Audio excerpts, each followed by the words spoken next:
सरकारी अफसरों की तनख्वाहें कामयाबी से मशरूत। वजीर आजम ने ब्यूरोक्रेसी की कारकर्दगी जांचने का नया निज़ाम मंजूर कर लिया। FBR पर नए निज़ाम को तजुर्बा कामयाब रहा।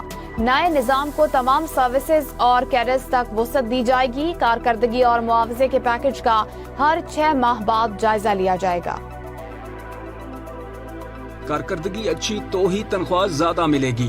मुल्क में सिविल सर्विस की कारकर्दगी और इस्तेदाद में इजाफे के लिए बड़ी इस्लाहात। अफसरान की कारकर्दगी जांचने के लिए नया निज़ाम मुतारिफ करा दिया गया। वजीर आजम शहबाज शरीफ ने परफॉर्मेंस मैनेजमेंट स्कीम की मंजूरी दे दी। जंग अखबार के मुताबिक इस सिस्टम के तहत कस्टम्स और इनलैंड रेवेन्यू सर्विस के 1500 से ज्यादा अफसरान पर तजर्बा करके स्कीम पर अमल शुरू किया जा चुका है। कस्टम्स और इनलैंड रेवेन्यू सर्विस के 98% अफसरान की साबिका दर्जा बंदी को शानदार और बहुत अच्छा के तौर पर कम करके सिर्फ 40% कर दिया गया है।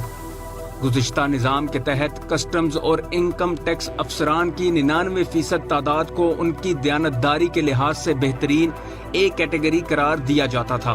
अब नए निज़ाम के तहत ए कैटेगरी से ई कैटेगरी तक हर कैटेगरी में 20% अफसरान होंगे। FBR की बात की जाए तो ए कैटेगरी के 20% अफसरान को 4 गुना ज्यादा तनख्वाह मिलना शुरू हो गई है। बी कैटेगरी के 20% अफसरान को 3 गुना, सी कैटेगरी के 20% अफसरान को 2 गुना, जबकि डी कैटेगरी के 20% अफसरान को 1 इजाफी तनख्वाह मिल रही है। ई कैटेगरी के अफसरान के लिए कोई इजाफी मुआवजा नहीं मिलेगा। कारकर्दगी और इसके नतीजे में मिलने वाले मुआवजे के पैकेज का हर 6 माह बाद जायजा भी लिया जाएगा। इस्लाहात के तहत परफॉर्मेंस मैनेजमेंट स्कीम को सेंट्रल सुपीरियर सर्विसेज की तमाम सर्विसेज और कैडर्स तक वसअत दी जाएगी।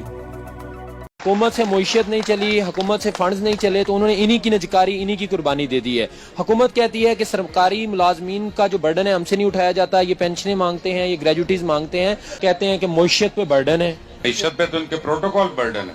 यही हम सर कह रहे हैं कि मुईशत पे इस वक्त जो अपनी तनख्वाहें बढ़ा रहे हैं, जो इन्होंने सियासी खर्चे थे वजीर आजम हाउस के, सेक्रेटरीट के, वो डबल कर दिए हैं। ब्यूरोक्रेसी की तनख्वाहें बढ़ा ली हैं, अपनी वजीरों मशीरों की 200% बढ़ा रही हैं। और ये बेचारे 35,000 लेने वाले, 40,000, 37,000 से 40 के दरमियान लेने वाले ज्यादातर लोग हैं। डॉक्टर्स लाख लाख रुपए लेने वाले लोग हैं, उनको नौकरियों से निकाल के मुईशत पे कंट्रोल किया जा रहा है। और जो सांप बन के बैठे हुए हैं वजीर मशीर, उनकी तनख्वाहें डबल कर रहे हैं। मुसलमान साहब, पहले तो ये शुरू में बताएं वेरी क्विकली कि यहाँ जमा क्यों हुए हैं?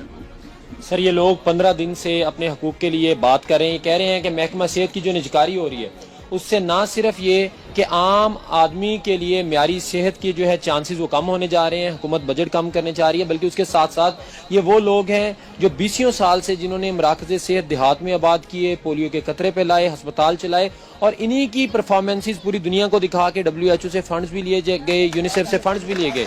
और आज जो है, आज जब हुकूमत से मुईशत नहीं चली, हुकूमत से फंड्स नहीं चले, तो उन्होंने इन्हीं की नजकारी, इन्हीं की कुर्बानी दे दी है।